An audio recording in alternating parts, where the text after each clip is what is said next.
ఎక్కడో కనిపిస్తున్న subscribe button press చేయండి, ఆ పక్కన వచ్చే బెల్ బటన్ కూడా ప్రెస్ చేయండి. అంతేకాకుండా పైన లైక్ బటన్ కూడా ప్రెస్ చేయడం ద్వారా అప్పుడు చేసే ఏ వీడియో మిస్ కారు. ఈ వీడియోని అయితే తప్పకుండా మీ ప్రతి ఫ్రెండ్కి ఫేస్బుక్ ద్వారా వాట్సాప్ ద్వారా మన వీడియోస్ని షేర్ చేయండి. ఫ్రెండ్స్, మన ఛానల్ ప్రతిరోజు ఎడ్యుకేషన్ జాబ్ నోటిఫికేషన్ సంబంధించిన సమాచారం అనేది ఇవ్వడం జరుగుతుంది. సో మన ఛానల్ సబ్స్క్రైబ్ చేసుకుంటే ఇలాంటి ఎప్పటికప్పుడు ఇన్ఫర్మేషన్ అయితే పొందుతారు. ఇప్పుడు వచ్చిన తాజా వార్త ఏంటంటే ఆంధ్రప్రదేశ్లోని ఇంటర్ మార్కుల బదులుగా గ్రేడింగ్ విధానం అనేది రాబోతుంది. సో అందుకని ఈ యొక్క వీడియోని చేస్తున్నాను.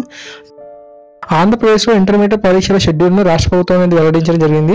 ఫిబ్రవరి 28 నుంచి ఈ యొక్క ఇంటర్మీడియట్ పరీక్షలు ప్రారంభమవుతాయని గంటా శ్రీనివాసరావు తెలిపారు. వచ్చే ఏడాది నుంచి ఇంటర్లో గ్రేడింగ్ విధానం అమలు చేయబోతున్నట్టు చెప్పారు.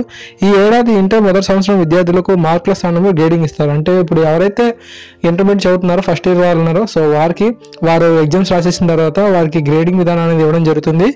సో ఈ ఏడాది 10,48,688 మంది విద్యార్థులు ఇంటర్ పరీక్షలు రాస్తారు. 4,96,660 మంది ప్రథమ సంవత్సర విద్యార్థులు కాగా 4,82,230 మంది ఇందులో ఇంటర్మీడియట్ ద్వితీయ సంవత్సరం చెందిన వారు ఉన్నారు. సో ఇంటర్మీడియట్ వీళ్ళందరికీ కూడా ఫస్ట్ ఇయర్ వాళ్ళకి ఒక గ్రేడింగ్ విధానం అయితే ఉంటుంది.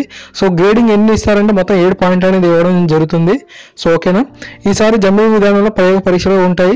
ఈ ఏడాది ఇంటర్మీడియట్ ప్రయోగ పరీక్షలకు 1,077 కేంద్రాలు ఏర్పాటు చేసినట్లు మంత్రి తెలిపారు.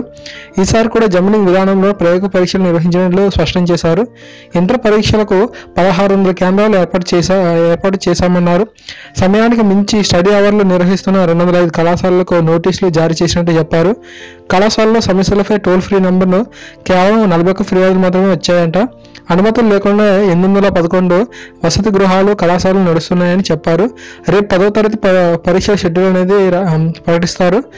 ఆ డిఎస్సిపై గురువారం ముఖ్యమంత్రి చంద్రబాబుతో సమావేశం ఉందని గంటా శ్రీనివాసరావు తెలిపారు. సో ఇది ఫ్రెండ్స్, మనకి ఇప్పుడైతే ఇంటర్మీడియట్ అయితే వచ్చింది ఈ యొక్క షెడ్యూల్ అనేది. బట్ 10వ తరగతి మాత్రం రేపు రిలీజ్ అవుతుందంట. సో అది కూడా చూద్దాం. మరి అదేవిధంగా చూసుకున్నట్లయితే మనకి డిఎస్సిపై నోటిఫికేషన్ గురించి కూడా మనకి గురువారం అనేది ముఖ్యమంత్రి చంద్రబాబుతో సమావేశం అయితే ఉంటుందంట. సో ఇది ఒక డేటా అనేది. సో తప్పకుండా మనకి డిఎస్సి మొత్తం ఖాళీల గురించి మొత్తం వివరాలన్నీ సేకరించేశారు. సో మనకి ఏ సమయంలో సరే నోటిఫికేషన్ అనేది రిలీజ్ అవ్వచ్చు. చూద్దాం. మరి ఈ వీడియో తప్పకుండా నచ్చితే మీ ప్రతి ఫ్రెండ్కి షేర్ చేయండి. చాలామంది ఇంకా ఇంటర్మీడియట్ ఎవరైతే ఉన్నారో సో వాళ్ళందరికీ ఈ యొక్క విషయాన్ని తెలియజేయండి. ఇంకా వారికి బాగుంటుంది, బాగా హార్డ్ వర్క్ చేస్తారు ఎగ్జామ్స్కి.